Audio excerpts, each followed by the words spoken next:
Después de esta última fecha FIFA, la FIFA, el organismo, ha apretado el F5, le ha dado al actualizar a su ranking y tenemos malas noticias para los aficionados mexicanos que vamos a compartir con el panel de hoy, que viene cargadito de talento, con Caro de las Alas, con Jorge Carlos Mercader y con José del Valle, que vuelve a venir disfrazado de espía, de Born Identity, que tiene ahí el bueno de José con su cuello alto. Pero vamos a lo que nos toca, que me pierdo con los atuendos y pierdo un poco el hilo.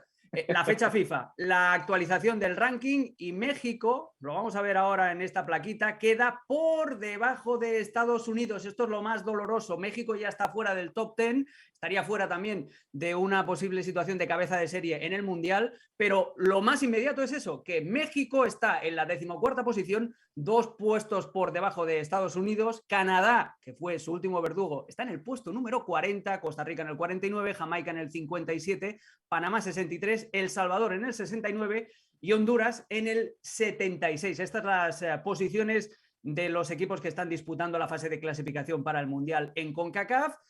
Y vamos a centrarnos en lo que seguro que es más doloroso, especialmente para mi amigo Jorge Carlos, como es esa caída de México y que estaba ahora por debajo de Estados Unidos. ¿Qué es lo más preocupante, Jorge Carlos? ¿Que México esté en la 14ª posición o que esté por debajo de Estados Unidos en esta clasificación?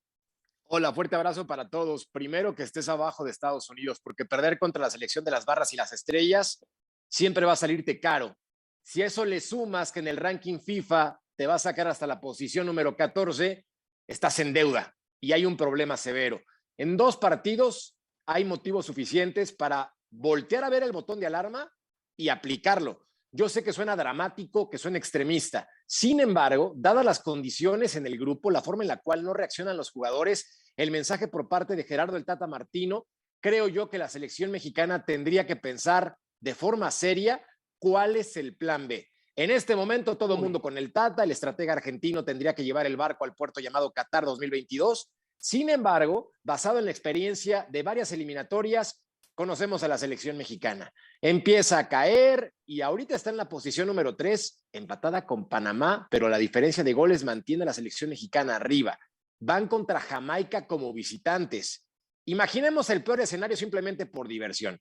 México pierde el tercer partido consecutivo de eliminatoria y ahí Panamá te puede rebasar. Vean la tabla, es muy probable que la selección mexicana pueda estar arrancando el 2022 peleando por reclasificación. Y luego dices, no te preocupes, vienen partidos en casa. Sí, otro gran detalle, lo más probable es que sea una puerta cerrada. Entonces, aquí las cosas todavía se nivelan más. Gerardo Jorge, el Tata Martino Jorge, está en peligro. Que lo entienda, que lo entienda. ¿Estás pidiendo que la Federación Mexicana apriete el botón nuclear? Es decir, que prescinda del Tata Martino. ¿Eso es lo que estás pidiendo? No, lo que estoy pidiendo es que tengan el botón a la mano y preparado el plan B. Que lo volteen a ver y digan, ok, Tata, ay, te patinaste contra Jamaica y yo en ese momento lo oprimo y que vengan las clásicas soluciones. Las conocemos todos, Javier Aguirre, Miguel Herrera o, por qué no, una nueva oportunidad con Ignacio Ambriz. Bueno, o sea que según Jorge Carlos, el Tata Martino es el capitán del Titanic, del Titanic, y está viendo el iceberg y no hace absolutamente nada. Caro, ¿cómo estás, amiga? Te quiero preguntar por eso, por la importancia que tiene este ranking. ¿Es verdaderamente tan significativo? ¿Qué tipo de importancia real hay que darle? Más allá de esta situación que ya nos explicaba Jorge Carlos, del dramatismo en la clasificación que vale, que es la del octagonal para el camino a Qatar.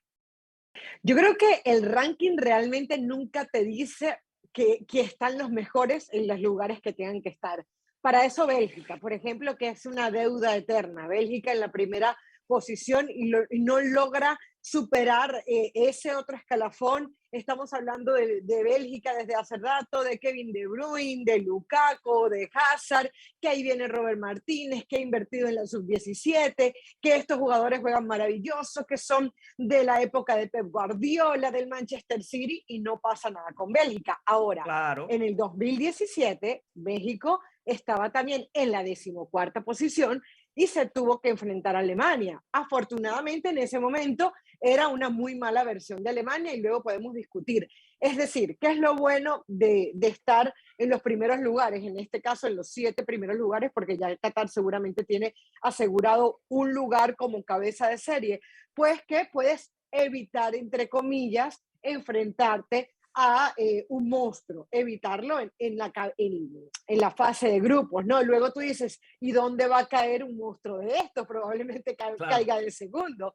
Entonces yo creo que el ranking FIFA es un tema para la autoestima, para la discusión, para mirar hacia arriba y ver a Estados Unidos, pero realmente así, como que te cuente algo, nada. Hoy Canadá es 40 y ya vimos el partido o los partidos que le hizo Canadá a México. Sí, ese punto, Caro, has dado en la clave de todo, en la autoestima. Y el autoestima, José, le duele mucho al aficionado mexicano mirar hacia arriba y ver a Estados Unidos en la 12ª posición y lo que es peor y lo que es más preocupante, ¿no? Si abres un poco la lupa, te das cuenta de que la progresión de Estados Unidos va para arriba y la de México, en el mejor de los casos, parece estancarse.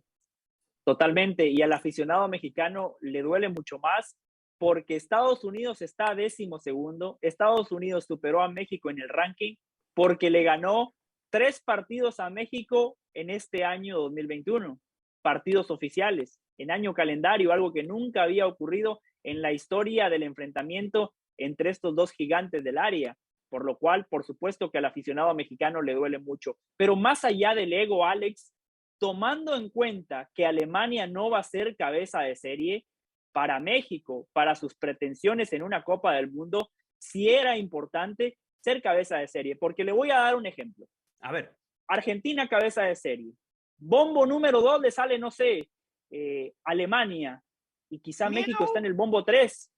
Y si usted se imagina ese grupo, Argentina, Alemania y México, porque hay una frase que se repite mucho, ¿no? Que para ser campeón hay que ganarle a todos. Para mí esa es una falacia. Eso es una mentira. Para ser campeón hay que ganarle a los rivales que te tocan. Y si el rival de turno no es una potencia, pues mucho mejor. Al final de cuentas no hay una verdad absoluta, porque en el año 2006 México fue cabeza de serie y tuvo un grupo asequible con Portugal, con Angola y con Irán. Se clasificó segundo. No pudo ser primero y claro, después en la ronda de octavos de final le toca a Argentina, que los termina eliminando con aquel golazo de Maxi Rodríguez. Exactamente. Entonces, no hay una verdad absoluta, pero si usted me da a escoger, yo prefiero ser cabeza de serie, especialmente cuando una potencia como Alemania no va a estar en ese pelotón. Bueno, ya sabemos entonces lo que puede significar esta modificación en el ranking FIFA. Pero a nivel futbolístico, estos números nos están indicando algo, ¿no? Que hay un cierto retroceso futbolístico en el fútbol mexicano. ¿A qué se debe, Jorge Carlos? Si me lo puedes explicar para Damis y en un minuto, que es muy complicado lo que te estoy pidiendo. De acuerdo, la verdad duele, pero libera, Alex. Y creo que en este momento pasan por varios factores. En resumidas cuentas, la Liga MX un desastre, no ascenso, no descenso. Clasifican 12 de 18 a la fase final del fútbol mexicano. Estás platicando cerca del 70% de los equipos con posibilidad hasta el final del torneo regular de ser campeón, con refuerzos del extranjero que no apoyan el crecimiento del futbolista mexicano porque no hay un desarrollo de fuerzas básicas. Partiendo de esto, que primero se privilegia el billete en lugar de lo deportivo, todo mal.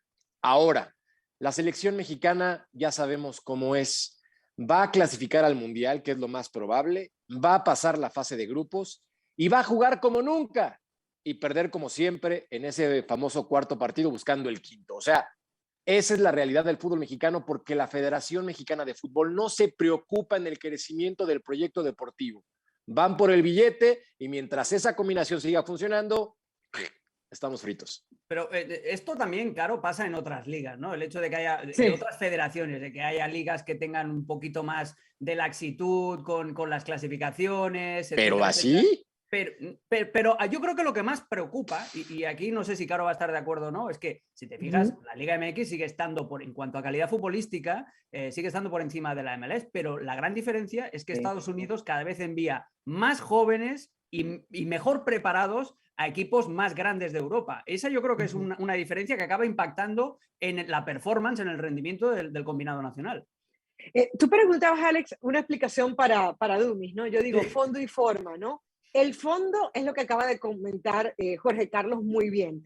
un negocio, lo que pasa es que, a ver, los que dirigen el fútbol mexicano son empresarios, no es gente que esté interesada realmente en que el fútbol prospere.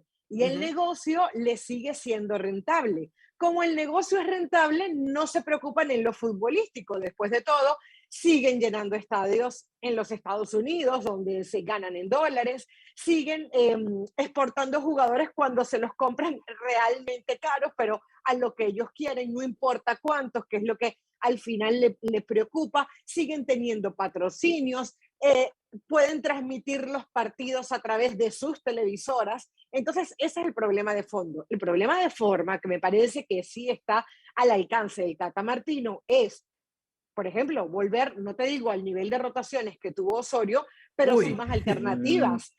No, por favor. Que tengas más alternativas tácticas, que no sea un equipo predecible, que haya un poco más de competencia interna, que el Tecatito sepa que si no juega en el Porto, probablemente le cueste en la selección nacional y no que va a jugar de titular siempre. Que Charly Rodríguez sea realmente una sombra para Herrera y no que Herrera, aunque no juegue en el Atlético Madrid, no, siempre tenga ese lugar. Que Ochoa, aunque sepa que es titular y no lo vamos a sacrificar por estos dos partidos, no estoy de acuerdo, haya un segundo portero confiable. Entonces está el fondo, que es todo lo que sabemos, y la forma, que es todo lo que tiene que arreglar el Tata Martino para que por lo menos México luzca en CONCACAF, y no lo está haciendo. Sí, esto de abrir las convocatorias, claro, yo creo que en la virtud, como dice el refrán, ¿no? Está el término medio. El término medio es la virtud. Ni volver a todo el mundo loco con rotaciones como Osorio, ni tener jugadores que prácticamente tienen el sitio garantizado como con el Tata Martino. José, ¿cómo se arregla esto y en qué supera futbolísticamente en la cancha? ¿En qué supera hoy por hoy Estados Unidos a México?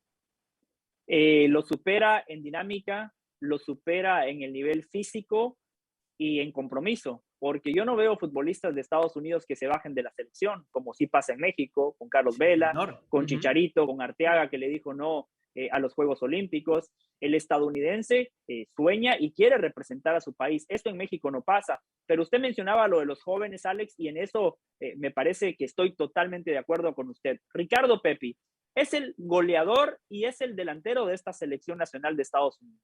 Juega en el FC Dallas. El FC Dallas en la MLS es un equipo medio pelo que no le alcanzó para meterse a los playoffs. Es decir, Alex, en México, el goleador del Puebla a los 18 años jamás recibiría la chance de ser convocado a la selección mayor, mucho menos recibiría la chance de ser el titular de la selección mayor en Mazatlán.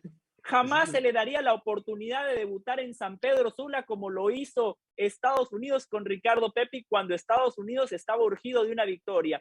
Y en ese primer tiempo Estados Unidos estaba contra las cuerdas. Entonces, en Estados Unidos sí están apostando mucho por los jóvenes, pero también tenemos que tomar en cuenta un pequeño aspecto que para mí es determinante. Por eso Estados Unidos y Canadá están muy bien posicionados pensando al futuro, porque estos dos países tienen una ventaja que no tiene México. A ver. Alex Pareja, Caro de las Alas y José del Valle, nosotros estamos en Estados Unidos, somos inmigrantes porque Estados Unidos nos promete un mejor futuro, nos da mejores chances de progresar profesionalmente, económicamente. Cuando usted hace un repaso de los futbolistas que están marcando la diferencia en Estados Unidos, Weah es hijo de un tal George Weah. George Weah, sí, un liberiano que la rompió, que fue el primer futbolista no europeo en ganar el Balón de Oro, ¿no? Christian Pulisic, sangre croata. Ricardo Pepi, sangre mexicana. ¿Quiere que pasemos a Canadá?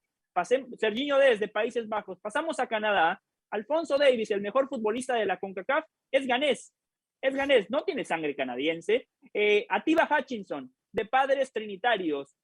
Stephen Eustáquio, un mediocampista que a mí me gusta muchísimo, de padres portugueses, nació en Portugal. Vitoria también Alex, es portugués, hoy, ¿no? Sí. Correcto, hoy más que nunca, tomando en cuenta el futuro, hoy más que nunca México tiene que empezar a trabajar de mejor manera con sus jóvenes, darle la oportunidad de debutar de manera temprana y consolidarlos en la primera división del fútbol mexicano y en la medida de lo posible exportarlos. Eso ahí es un poco más complicado porque en México vender futbolistas no es negocio. Y mientras el negocio sea bueno para los directivos, el resultado futbolístico les importa poco. O sea, José, y sintetizando, para abrir un poquito el paraguas de la selección, que no vayan siempre los mismos, apostar más por los jóvenes, más allá de si juegan en América o en Chivas, que todos los equipos tengan más representación, y apostar también por el mestizaje, por la doble nacionalidad como está haciendo Estados Unidos. No me parecen malas recetas, compañeros. Claro. Podríamos estarlas debatiendo aquí horas y horas, pero se nos acaba el tiempo. Recordad, amigos, el noviembre siempre es un mes de nostalgia, melancólico, y más para el fútbol mexicano después de la fecha FIFA y después de esta actualización del ranking. Ay.